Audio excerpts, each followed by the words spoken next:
Hello everybody, Tim Norris here, aka GreyElephant. Carmen Norris. And welcome to a quick review by GreyElephant Gaming. What are we talking about today? Today we're talking about Orleans. Orleans, or Orleans, but this is America, and we're going to say Orleans. Well, right? I figured Orleans was with a more of a southern drawl. Orleans. You're from Orleans. You gotta say we're southern drawl.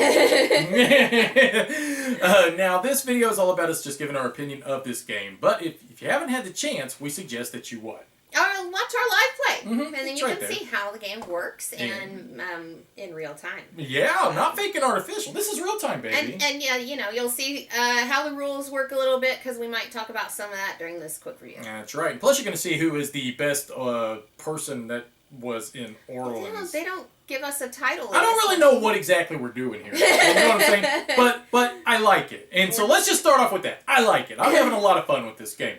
The thing I think that really stands out the most to me in this game is the fact that there are just so many different ways that you can go about playing the game. You're not always just hedged into one type of a strategy and that's the strategy you always take, which maybe there is a winning strategy. But what I found is that I've played this game now probably about 8-9 times, and every time I play it, I try to go in with a different mindset than what I had the last game. I try to build different buildings. I try to draft different types of people to try to utilize them in a different way.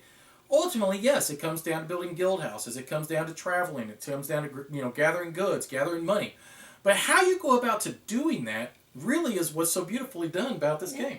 Well, and your strategy is going to have to change depending on what tiles are available in the middle of the board, what do you call these, followers or characters your opponents are taking. So you're not necessarily going to be able to do exactly what you want every time. But I gotta say, I'm kind of burnt out on Euro games. I mean, I hate to say that, but when we get a Euro game in the mail... And you're a Euro big-time fan. I'm a big Euro fan. They're my favorite. But when we get a Euro game in the mail, I'm just kind of like, oh, what? We already have Euro games that we like. I don't want to play another one that's, just run-of-the-mill, same as all the others. This one is not the same. This one is different. It's new and exciting for me to play, and it definitely is going in our collection. I feel like it reinvigorated a lot of my feelings towards the Euros because I've been getting really bored of them as well, and so I can really relate to you there. We did one even before this that was sent to us by Tasty Minstrel. That was Steamworks, and when I first looked at that, I was like, okay, another Euro, blah blah blah. But it was very unique and different as well. Oh yeah, I don't even think of that one as a Euro. Yeah, so I think what I'm seeing here is I really appreciate that a lot of these publishers and these designers are coming up with different, unique ways of trying to still give us the Euro feel, but they're coming up with new mechanisms and exciting new ideas, like what they did with Steamworks and now with Orleans, to give us something a little bit more to look forward to than just a point salad type of game. Even though I would say that this is somewhat of a point salad game, it doesn't feel that way. Oh no, it doesn't feel like a point salad game to me at all, to be honest. But I'm going to say it reminds me of Village quite a bit. I wanted to make that comparison. Yeah, I think it's the artwork combined with the traveling actions and the people, and you're drafting people. You're drafting, in Village, your actions, you're drafting cubes and putting them in your bag, and then... No. They go into the main bag, and then they go onto the board. They go into the main bag. Right, but you have your own people, and then you also have the church bag. So that's what you're probably thinking bag. I'm thinking of bags. I don't know. The bags remind me. But in this game, you're drafting people, and that kind of reminds me of Hyperborea. Because you're drafting people, it's kind of like, it almost reminds you of a deck builder, but you're building whatever it is that you're putting in your bag.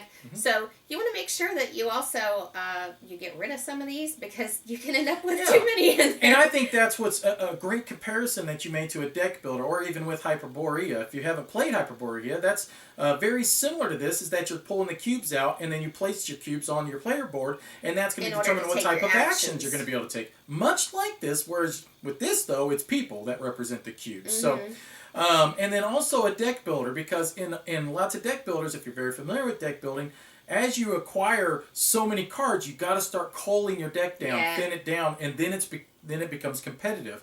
This is the same type of game, but instead of you just wasting and trashing cards or trashing cubes like in deck builders or Hyperborea, you get to place them in the center in the town hall, which still rewards you. And I think that is just such a brilliant mechanism in this game, because I don't feel like it's a waste of my time to cull members out of my bag. In fact, I want and I'm encouraged to do it.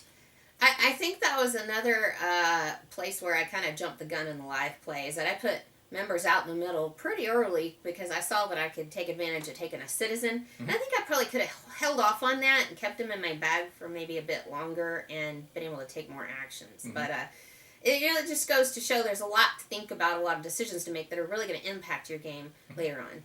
Yeah, so ultimately my final thoughts are, as I think this is a brilliantly designed game. It made one of our best of 2015. 2015. Best Made of one of our best of 2015. It probably was my second, if not first, favorite game from yes. that year. Because it would have been in my top 3. I hate to choose between those 3. Yeah, Definitely that's me. in my That's top what 3. I hate doing too. That's why we didn't do a typical top 10. Because there's different genres within that too, you know. But there's so many different ways to play the game. It always feels new. And the thing about it is that when this game's set up on the table and I'm going to sit down and play, I'm excited. And I look at it, it's so colorful, it's so inviting, and yet the mechanisms are just so well done, and you play it and everything's just so smooth. So whenever a game gets me excited at this stage of my gaming career, exactly, then that tells you something, that this is a keeper. It's not going to leave my collection. In fact, I think there's even expansion, and I plan on picking up the expansion as well to put with it. So yeah, that's my thoughts. This is phenomenal. Oh, and I just want to add, too, is that I have played this with more than just 2 players.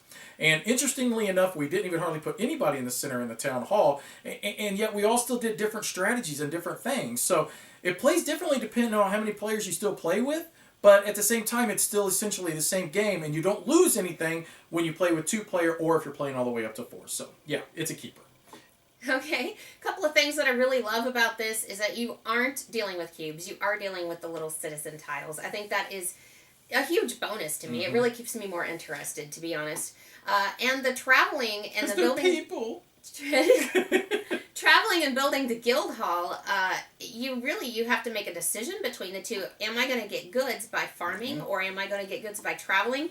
Am I going to build guild halls, or am I going to get citizens? Because they do the same thing. The guild halls and the citizens, so it gives you, it's really flexible in that respect, is that you have different things you can go for. So, yes, excellent game. Made me excited about Euros again. So, just awesome. 2 thumbs up. The future is bright. So there you guys go.